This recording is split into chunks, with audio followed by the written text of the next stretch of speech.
damai sejahtera daripada Allah Bapa yang melampaui segala akal pikiran manusia menyertai saudara-saudara sekalian dalam menikmati renungan sore hari ini. Saudara-saudara, izinkan saya untuk menyampaikan renungan firman Tuhan pada sore hari ini, diambil dari kitab Yesaya pasal 66 ayat yang ke-18. Begini firman Tuhan, saya akan bacakan bagi kita semua. Tuhan berfirman, "Aku mengenal segala perbuatan dan rancangan mereka, dan aku datang untuk mengumpulkan segala bangsa dari semua bahasa, dan mereka itu akan datang dan melihat kemuliaanku." Saudara-saudara, perikop yang kita dengar hari ini memiliki latar belakang ketika Israel setelah pulang daripada perbudakan. Kitab Yesaya ini dibagi atas 3. Yang pertama adalah Proto Yesaya yang menceritakan bagaimana kehidupan bangsa Israel pra pembuangan. Yotro Yesaya menceritakan bagaimana kehidupan bangsa Israel ketika jatuh dalam pembuangan di Babel. Dan Trito Yesaya yang pasal yang kita dengar hari ini adalah menceritakan bagaimana bangsa Israel setelah lepas atau pulang dari pembuangan Babel. Saudara-saudara, hari ini kita diperhadapkan dalam 2 hal, yakni rancangan Allah versus rancangan manusia. Saudara-saudara, ketika bangsa Babel merancang kehancuran kepada Israel, dan ketika mereka merasa bahwa mereka sudah kuat dengan berhasilnya meruntuhkan Yerusalem, membuang bangsa itu dan memperbudak bangsa itu, mereka berpikir bahwa Allah Israel telah tamat dalam segala karya dan keperkasaannya. Tetapi di tengah-tengah penderitaan itu, Allah memiliki karya yang lain. Saudara-saudara, setiap orang di dalam dinamika hidupnya, di dalamnya Allah punya rencana.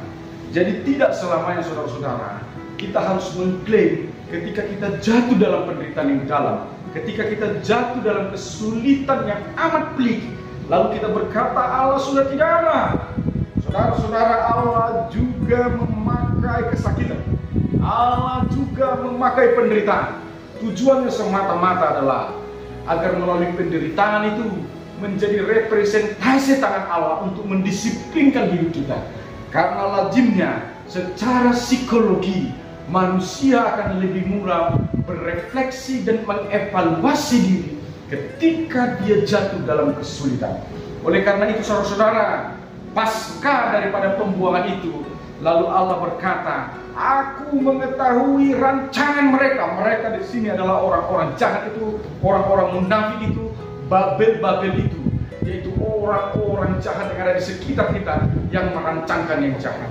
Lalu Tuhan berkata, ketika mereka sudah merasa menang dengan rancangan mereka, saat itulah Allah bertindak. Karena itu dalam firman ini Allah berkata, di tengah-tengah puncak keangkuhan orang-orang jahat itu, disitulah Allah akan mengambil, mengumpulkan dan menunjukkan kemuliaannya. Karena itu saudara-saudaraku, hapus air matamu sekarang karena kesakitanmu. Saudara-saudaraku, angkat kembali kepalamu yang selama ini karena tunduk karena kekurangan dan kemiskinan. Saudara-saudaraku, buka dan biarkan lagi senyummu yang lebar, yang selama ini telah terus dikungkung oleh kemurungan karena hidup yang terus tertindas dan termarginalisasikan. Karena apa? Kuasa Allah belum berhenti, mujizat Tuhan belum berhenti. Semakin engkau jatuh dalam penderitaan, semakinlah berharap kepada Tuhan. Semakin engkau ditekan, semakinlah engkau merambat bersama dengan Tuhan. Hingga harinya akan tiba, engkau akan melihat bahwa Allah itu perkasa. Dan biarlah saudara-saudara, ketika engkau diizinkan Tuhan jatuh dalam kesusahan, biarkan kesusahan itu menjadi gambaran kemuliaan Allah bagi orang sekitarmu. Terlebih-lebih ketika engkau dibawa Allah kepada puncak kesuksesan, maka biarkan kesuksesan itu menjadi gambaran kemuliaan Allah bagi banyak orang. Agar baik kita sehat atau kita sakit, biarlah itu menjadi gambar kemuliaan Allah. agar baik saat kita kenyang dan lapar, biarkan situasi itu menjadi gambar kemuliaan bagi Allah. Agar saat kita muda yang energik dan saat kita tua, biarkan semua fenomena itu, biarkan semua runtutan kehidupan itu untuk menjadi gambaran kemuliaan Allah. Tuhan Yesus memberkati saudara-saudara sekalian. Shalom.